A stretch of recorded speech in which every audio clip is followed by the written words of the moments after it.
Chaque jour, Charles et Carole vous présentent la leçon de l'école du sabbat.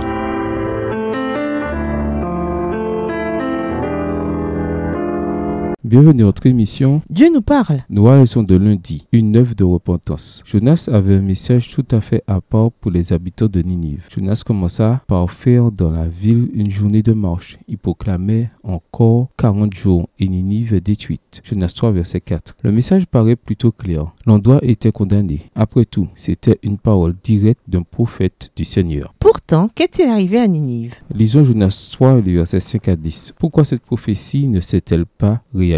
Jonas 3, les versets 5 à 10. Les gens de Ninive crurent à Dieu, ils publièrent un jeûne et se revêtirent de sacs, depuis les plus grands jusqu'aux plus petits. La chose parvint au roi de Ninive. Il se leva de son trône, ôta son manteau, se couvrit d'un sac et s'assit sur la cendre. Et il fit faire dans Ninive cette publication par ordre du roi et de ses grands, que les hommes et les bêtes, les bœufs et les brebis ne goûtent de rien, ne pèsent point et ne boivent point d'eau. Que les hommes et les bêtes soient couverts de sacs, qu'ils crient à Dieu avec force et qu'ils reviennent tous de leur mauvaise voie et des actes de violence dont leurs mains sont coupables. Qui sait si Dieu ne reviendra pas et ne se repentira pas, et s'il ne renoncera pas à son ardente colère, en sorte que nous ne périssions point. Dieu vit qu'ils agissaient ainsi et qu'ils revenaient de leur mauvaise voie. Alors Dieu se repentit du mal qu'il avait résolu de leur faire, et il ne le fit pas. Oui, toute la ville se repentit et la ruine prophétisée n'eut pas lieu. En tout cas, pas à ce moment-là. Ils furent donc épargnés. Le Dieu d'Israël fut exalté et honoré dans tout le monde païen, et sa loi révérée. Malheureusement, peu de temps après cet événement, Ninive devint la proie des nations voisines, car elle avait oublié l'Éternel et s'était laissée aller à l'orgueil. Extrait du livre Prophète et Roi, chapitre 22, page 191, écrit par Ellen G. White. Peut-on s'attendre à quelque chose de similaire dans les derniers jours avec le message final adressé à notre monde déchu?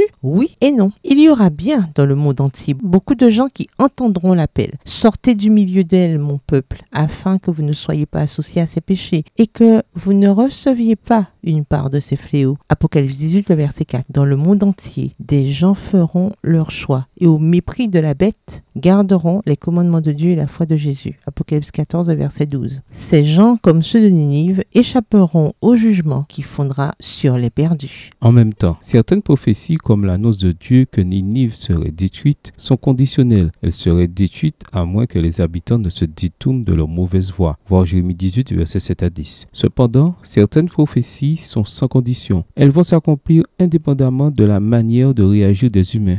Les prophéties messianiques de la première et de la seconde venue de Christ, la marque de la bête, les plaies, la persécution, tout cela n'est pas conditionnel. Cela aura lieu. Quoi que fassent les humains, ce qu'ils font et les décisions qu'ils prennent déterminera seulement de quel côté ils seront quand les derniers événements prédits par les prophètes se dérouleront. Quel choix faites-vous aujourd'hui qui pourrait contribuer à déterminer ce que vous ferez quand la question de l'adoration de Dieu ou de l'image fondera sur le monde? Au revoir. Et à demain si Dieu veut. Dieu nous parle. Chaque jour, Charles et Carole vous présentent la leçon de l'école du sabbat.